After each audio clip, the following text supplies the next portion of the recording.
Running on fumes. Navigating life's low fuel moments. Hello everyone. Today, we're diving into a fascinating English phrase that's both vivid and relatable. I'm running on fumes.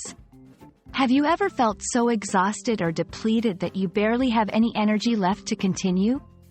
Well, that's exactly what this expression captures. Let's explore its meaning, origins, and how you can use it in your daily conversations. I'm running on fumes is an idiomatic expression used to describe a situation where someone is continuing to operate with very little energy, resources, or motivation left. It originates from the automotive world, where a vehicle might run on the fumes of its fuel when it's almost out of gas, yet somehow manages to keep going.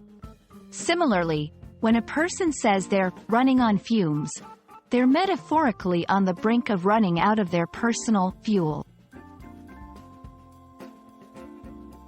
This phrase is incredibly versatile and can be applied in various contexts. Physical exhaustion. After a long day of work or exercise, feeling so tired that you're barely able to keep your eyes open. Mental or emotional depletion. During periods of stress or after completing a challenging task that leaves you feeling drained. Resource scarcity. When you're nearing the end of your budget for the month and must make do with what little you have. It's a way to convey the severity of your state, often used informally among friends or colleagues. Let's see it in action with some examples. 1. After studying for exams all week, I'm absolutely running on fumes.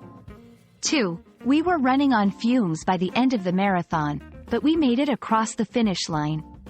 3. The project was due the next day, and our team was running on fumes, but we managed to pull it off. Notice how the phrase can be used to describe physical tiredness, the effort to achieve something against the odds, or the push to finish a task with minimal resources. I'm running on fumes is a powerful expression that perfectly captures the feeling of pushing forward despite being nearly depleted. It's a testament to human resilience and determination. Whether it's making it through another day of work, studying for exams, or completing any daunting task. Next time you find yourself in such a situation, you'll have the perfect phrase to describe it. We hope this exploration helps you understand and use "I'm running on fumes" in your English conversations. Keep learning and see you in the next video.